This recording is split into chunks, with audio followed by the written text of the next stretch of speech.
Wonders will truly never cease.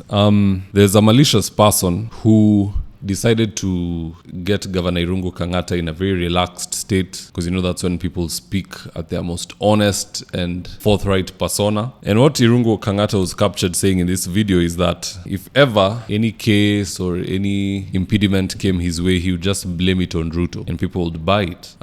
Here's the tape. That must weigh in your mind. We are aware of all this. It is possible. We are even... Yes. Even a question we asked about the language. Yes. Yeah? If you was there and interpret. Yeah? Who was there actually listening to that? Then unasema hii watu.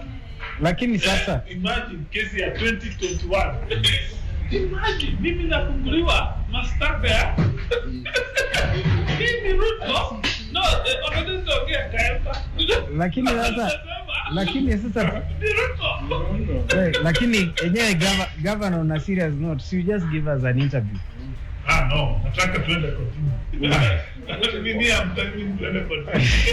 Now in this video I want us to look into what this video means, and with no further ado, let's get after it. Number one, anytime you're having a meeting, just practice this. You don't have to be a mheshimiwa. Anytime you're having any critical meeting, all phones should be kept aside. There are people who put their phones on the table and they had clicked record a long time ago. They're recording. There are people who will also use their phones in such a way that the camera is facing you. If you ever see such a thing, just tell the person whether they're recording you or not. Kindly change the angle of your phone. It feels like you're recording me. And if it's a high stakes meeting where you guys have retreated to some place to have the conversation, forget even putting the phones away in your pockets or handbags or wherever. Have your PA, have somebody who's not involved in the meeting, collect the phones and stand from a distance. Because this is what people do all the time. Agents are sent to come collect data on you, damning data. It's called opposition research. Jamaa anakuja anakupata kwa club, anakaa na wewe unaongea about how you went home with which lady, hiyo munaita locker room talk, and they release it just before elections. Then your wife won't trust you, the electorate won't trust you, and with good cause, because you are reckless with your words and actions. Kama ni deal mnapiga, look at all these recordings. Yesterday I posted the recording of Bashir na jamaa mwingine yule OCS wakiongea mambo ya Kilgoris, wakisema usitaje number 1. I think we all know who number 1 is. There was also a recording between Raphael Tuju and the Cherera 4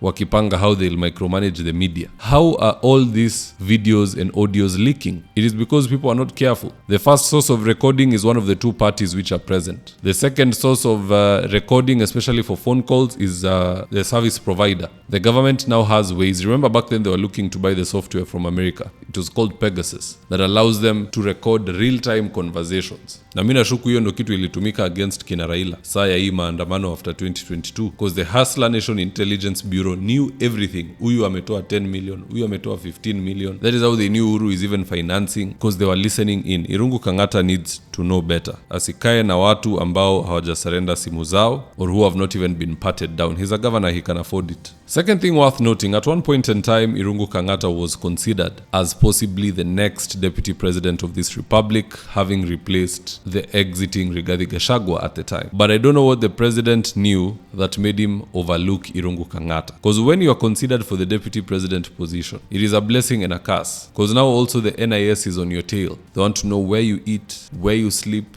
what you do, what you say, what you think, even where you take a dump. They want all that data, so that they can provide a security analysis report to the president in regards to who is this person who is about to become the next deputy president of Kenya, which is a very big position, because rais akiamka na heart attack, deputy president ndo huyo ni rais. Suluhu became president just like that when Magufuli was taken out by COVID. So if Irungu Kangata is reckless like this to say such things, what if NIS got some dirt on him na wakapelekea rais and they overlooked him? Let Irungu and others be very careful. Kuna watu huku nje raia yao ni kuchafulia watu jina. What Irungu said, it is nothing major, hiyo ni siasa, and it is something that was said in private. It shouldn't be out in public. Anywho, let's see what Kenyans on X had to say about this, and I quote, Kobayashi Maru said, he's saying Ruto is the one fixing him. How are you hearing otherwise? Ama sauti inategemea na simu mtu anasikiza nayo. 254 for life said, there is no rock bottom that these people won't go to. It is such a sport for them to still eat and find new ways of looking very tone deaf with irresponsibility.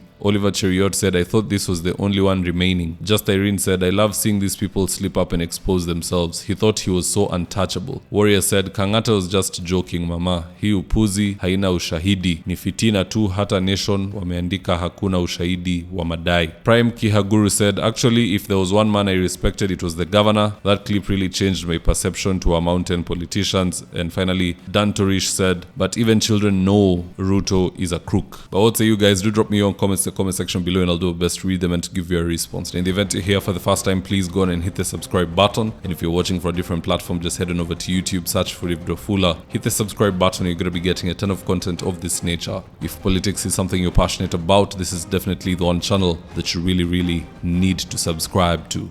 Alright guys, adios.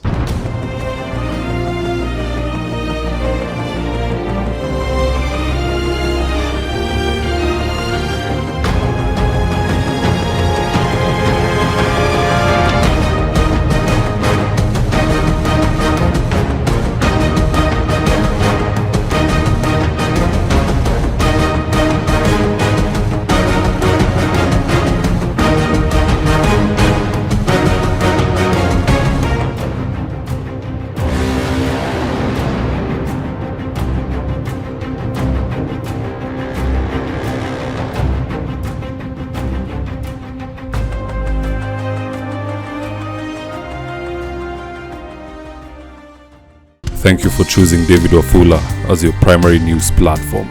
We put countless hours in research, recording, and editing. By showing up each and every day to watch our videos, you encourage us to generate more videos for the viewers. We are on a mission to inform, educate, and build a better tomorrow. To our thousands of followers in a world full of presidents, kings, and queens, you are the real gem. Adios.